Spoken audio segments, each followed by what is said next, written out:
do I throw the split? High in the air and catchable. Blanco. It's a no-hitter for Tim Lincecum.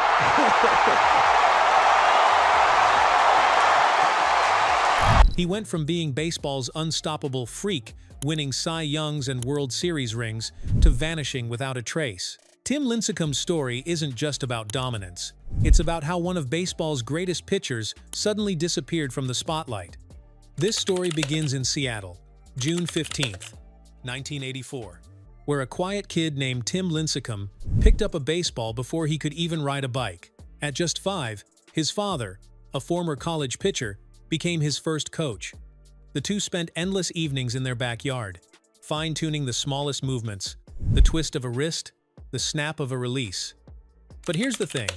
Tim wasn't built like a future MLB star. He was tiny, 4'1", barely 85 pounds.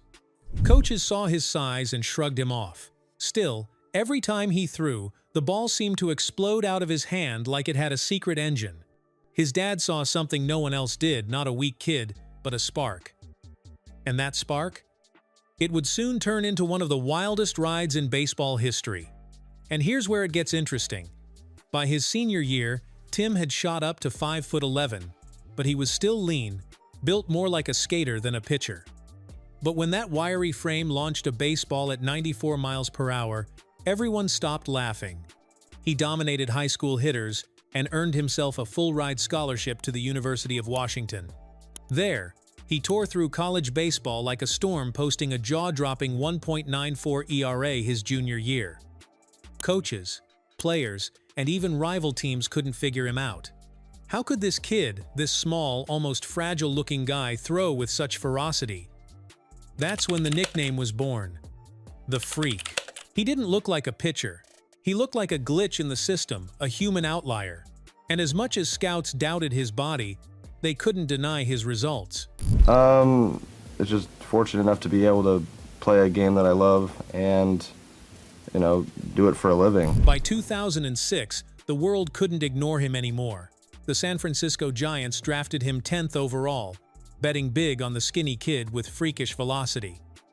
Less than a year later, Lincecum finally stepped onto a major league mound. The lights were bright, the expectations even brighter, and his first game? Brutal. 5 runs in under 5 innings. Giants GM Brian Sabine didn't sugarcoat it. He's got to earn his spot. But Tim wasn't built to quit.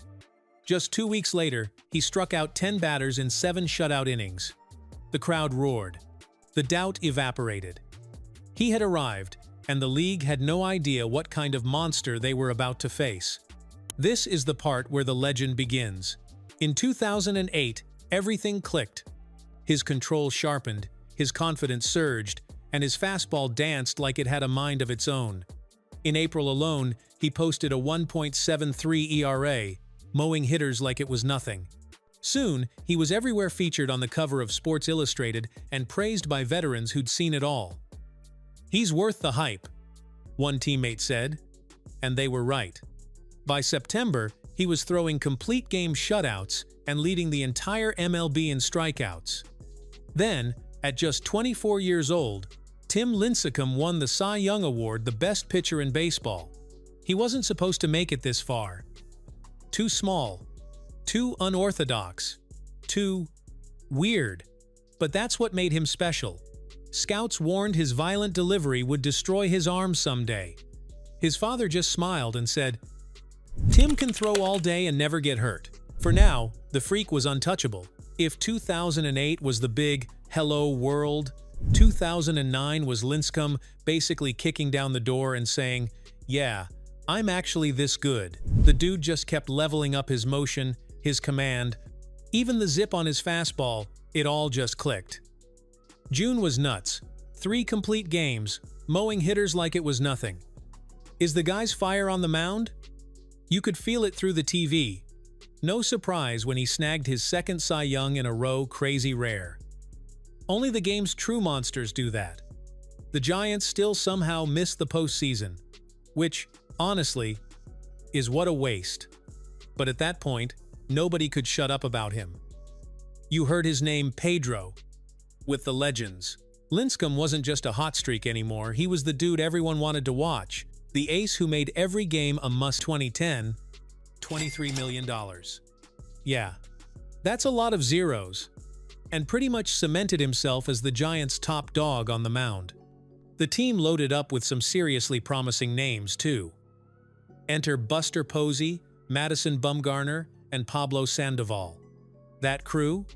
They basically became the new face of the franchise, the start of something wild in San Francisco. That year, the Giants finally clawed their way back into the playoffs after 7 long years. And Lincecum, the dude was absolutely the guy, nobody questioned it. In the first game of the NLDS against the Braves, he goes out and just casually throws a shutout with 14 strikeouts. 14. It was one of those playoff debuts that left jaws on the floor. Fast forward, they knock off the Phillies in the NLCS and end up facing the Rangers in the World Series. Lincecum comes through in Game 5, nails down the win, and suddenly the Giants have their first championship since Eisenhower was president. Overnight, Lincecum turns into this Bay Area legend, plastered on murals and magazine covers, rocking the nickname The Freak. Honestly, for a while, there wasn't a more electric pitcher in the game. You know, come on this big stage, enjoy the attention. Thanks, Tim. We love you. We love you, Timmy. Sometimes it can be overwhelming.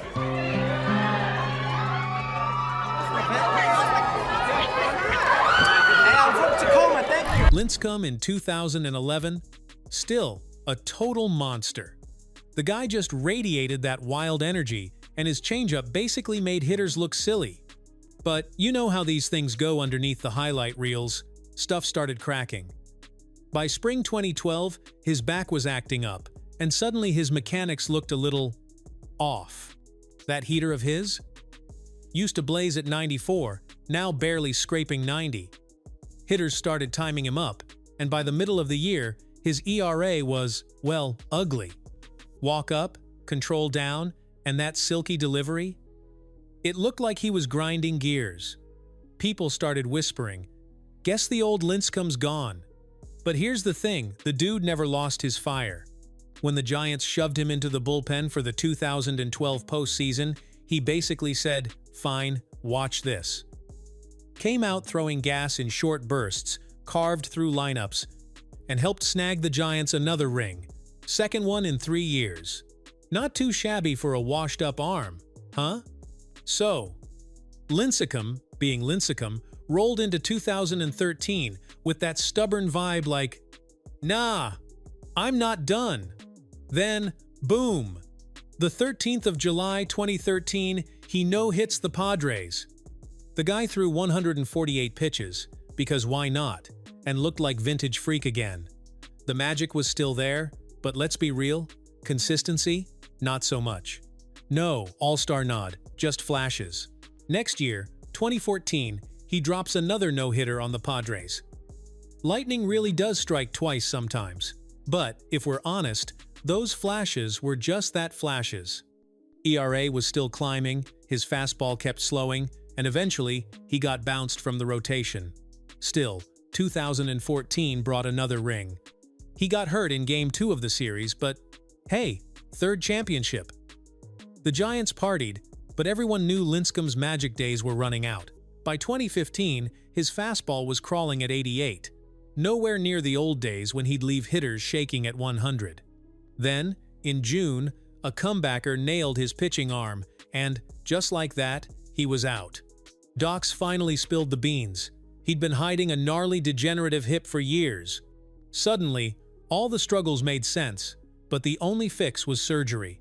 The season was over, and for the first time, he had to face that this might really be it. Free agency hit, and the future looked sketchy. Still, classic Tim, he just refused to give in.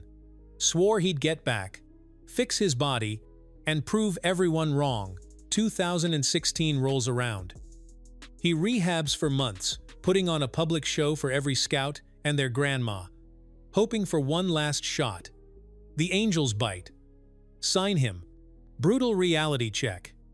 In 6 starts, he gives up 30 runs and gets sent to AAA.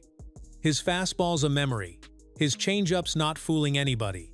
At season's end, the Angels cut him loose. Watching it was rough. San Francisco's hero was just trying to hang on, and his body had nothing left.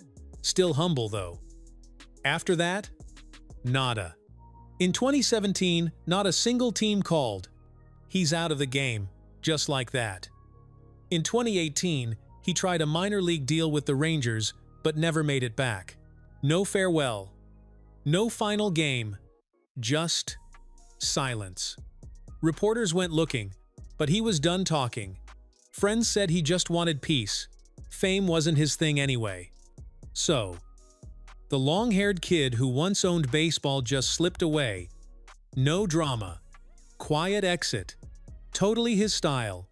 Honestly. Kid that is going to do whatever he can to win a baseball game. People say, well, you know, you made your bed, now lie in it, whatever, but Timmy just likes throwing baseballs. Don't hold that against him.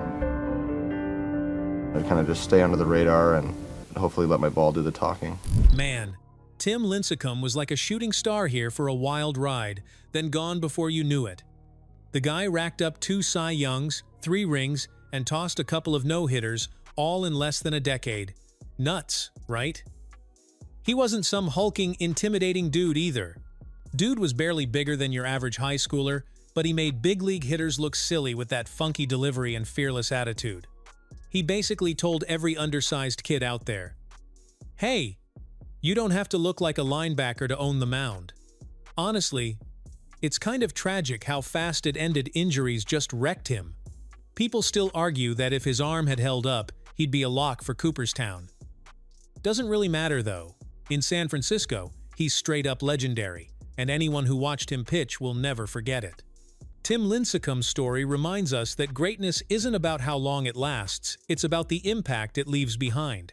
He may have vanished from the spotlight, but the memory of the freak, the fearless, joyful ace who defied every limit, ensures his name will never truly disappear.